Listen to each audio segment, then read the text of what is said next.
35 લાખના ડ્રગ્સ કેસમાં લઘુમતી મોરચાના ઉપપ્રમુખના પુત્ર રેહાનની પૂછપરછ માટે પોલીસ પહોંચી છે. હિન્દુ યુવા વાહિનીના સુરતના પ્રમુખની લારી ઉપર એસઓજી ફૂડ એન્ડ ડ્રગ્સ અને એફએસએલની ટીમને સાથે રાખીને આઈસ્ક્રીમના 6 સેમ્પલ લીધા અને લારી જપ્ત કરી છે. ઉધના દરવાજાની હોટેલમાંથી રાજસ્થાનના કોલેજિયન યુવક પાસેથી 35 લાખનું એમડી ડ્રગ્સ પકડાયું હતું. આ ડ્રગ્સમાં પકડાયેલા હિન્દુ યુવા વાહિનીના સુરતના પ્રમુખ વિકાસ આહિર રૂપાલી સિનેમા પાસે આઈસ્ક્રીમની લારી ચલાવતો હતો. આથી એસઓજીની ટીમે પાલિકાની ફૂડ એન્ડ ડ્રગ્સ વિભાગના સ્ટાફ તેમજ એફએસએલ અધિકારીઓ સાથે આઈસ્ક્રીમના 6 સેમ્પલો લીધા હતા.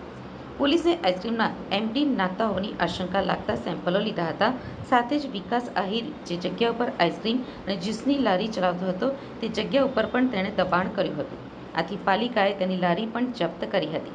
પકડાયેલા હિન્દુ યુવા વાહિનીના સુરતના પ્રમુખ વિકાસ આહિરની છેલ્લા 3 મહિનાની કોલ ડિટેલ્સની તપાસ કરાય તો શહેરના પોશ વિસ્તારના સારા ઘરના નબીરાઓના નામો સામે આવી શકે છે.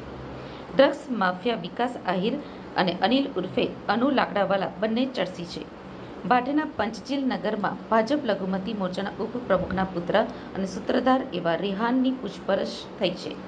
જોકે મુંબઈ કે અંકલેશ્વર ભાગી ગયાની આશંકા છે. 35 લાખના એમડી સાથે રાજસ્થાનનો ચેતન શાહુ પકડાયો હતો. ચેતનને એમડી રાજસ્થાનના ડ્રગ્સ માફિયા જાવેદે આપ્યું હતું, જેને પકડવા એસઓજી રાજસ્થાન પહોંચી છે.